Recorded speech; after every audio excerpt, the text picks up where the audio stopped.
Even people in poverty in America live better than 93 or 4% of the rest of the world who lives in the middle class.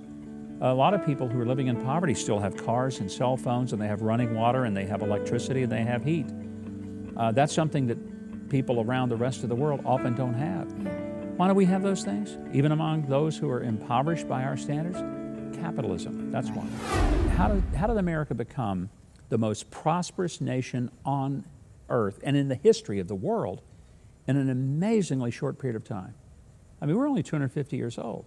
This is stunning that within 100 years, we were leading the world economically. How did that happen?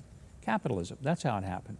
Somebody said, you know, it'd be nice if we had a railroad to be able to get from point A to point B. Who's going to pay for that? Well, somebody makes an investment, they get stockholders, they build a railroad, and suddenly now you have intercontinental commerce from one coast to the other that made this country grow, where products and goods and services could be transported from one end of the country to the other. Somebody decided, wouldn't it be great if we could fly? Well, who's going to pay for that?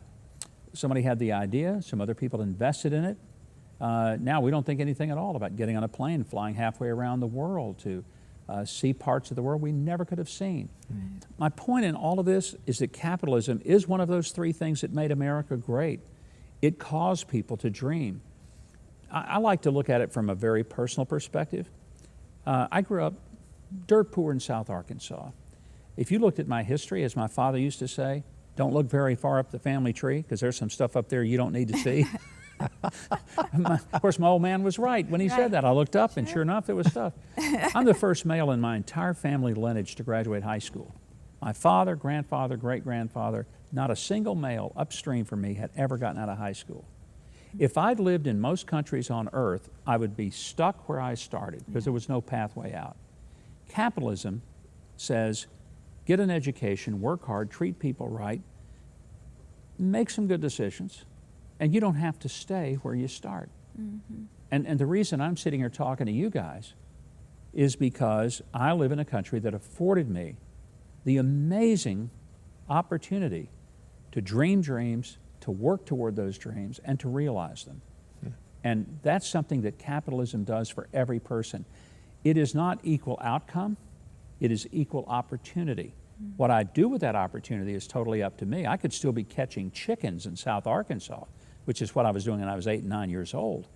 But I'll be honest with you, I don't ever want to go back to catching chickens. And anybody who's ever done that knows that it's got to be the nastiest, smelliest, most horrible way to get a buck that you can imagine. And so that drove me, it motivated me toward a capitalistic view that I'm going to do something that will get me out of the chicken houses and maybe into a much better life. Thank God for capitalism. Christianity under fire, capitalism under fire. What's the underpinnings to that chapter, and what do we need to know? Well, we're seeing a lot of movement, especially among younger people, toward socialism, an embrace of it, a demand that we embody it as part of our economic system.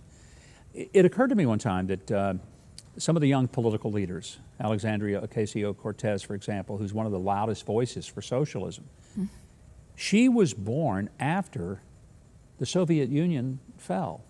She was born after the Berlin Wall came down. She has no personal frame of reference to understand what socialism, i.e. communism, was doing to the world. How many millions of people were murdered in order to implement it. Socialism and communism can never take hold in a society except that you kill off all the critics. It is not something that naturally can occur without people resisting it, because once people have lived with a system in which they can do better for themselves and their families, they don't want to go to a system where no matter how hard they work, they're going to have the same as the people who got up at noon, maybe worked an hour and went back to bed. You know, it would be fairly easy to debunk this if you went to a school and said, okay, how many of you have made A's? All the kids over here who have made A's, stand over this side of the class. All the kids who have made D's and F's, you get over on this side. Now, to you kids who have made A's, it's really not fair. You know, you've had privileges that you didn't deserve. Your parents had books that maybe these kids didn't have, and you know, you got to school better than they did. So here's the deal. All of you that have A's, you may have an average of 95. We're going to take 25 points from you and give it to the kid over here who has 50 points, and now all of you have 75 points, and everybody will have the same. Everybody okay with that? Well, the kid over here with 50 points, he loves this. Mm-hmm. But the kid that worked real hard and studied all night has 95. He's not too happy about it. And he's going to say, wait a minute, that's not fair. I studied really hard to get a 95. Yeah, but you know, your friend over here, he doesn't have that. So he didn't study, but I'm sure he would have if he'd been brought up differently. Socialism says, give everybody the same. Oh, but wait, there's one group of people who won't have the same, and that's the people who run the game. In other words, the government.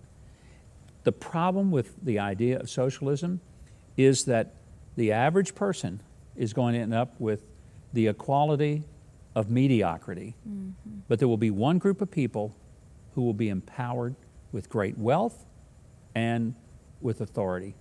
And those are the people running the game. That's the government. You never get to hear that part of the story.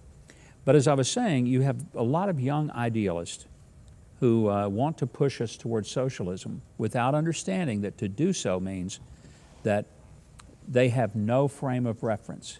I grew up in the Cold War. I grew up in the time when we were getting up under our desk in case the Russians dropped a big one on us, you know?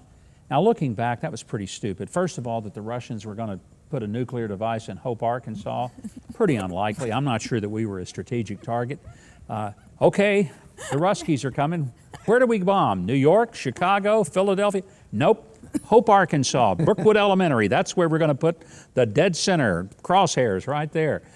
And then they had this ridiculous idea that our drill for a nuclear device was to get up under our desk. It was a drill called duck and cover. Older people will remember duck and cover. And it occurred to me when I got older, if a nuclear device had exploded at Brookwood Elementary, being under a little wooden desk probably wasn't going to keep me from being vaporized anyway. That's right. But we did it. But we did it because we thought the worst thing that could happen to us would be to live under communism. And why did we think that? Because we saw that they stood in lines for a piece of bread. They didn't have choices. We'd go to the store, we'd see 50 different kinds of cereal. A lot of them never saw cereal their whole lifetime growing up. We saw a little bit of a toilet paper shortage during COVID in the early days. They've lived with it their entire existence. Yeah. Mm-hmm. The basic necessities that we take for granted, that we have plenty of. Even people in poverty in America live better than 93 or 4% of the rest of the world who lives in the middle class. A lot of people who are living in poverty still have cars and cell phones, and they have running water, and they have electricity, and they have heat. That's something that people around the rest of the world often don't have. Yeah. Why do we have those things? Even among those who are impoverished by our standards? Capitalism, that's why. So it's very important that we help young people growing up to understand that the economic system that we have is not based on greed. It's based on the noble idea of work and labor and innovation. Mm-hmm. And if we innovate things, come up with great ideas, you can be a high school dropout, like a college dropout, like Steve Jobs or Bill Gates, and end up becoming a billionaire and creating an industry that revolutionized the whole world. Yeah.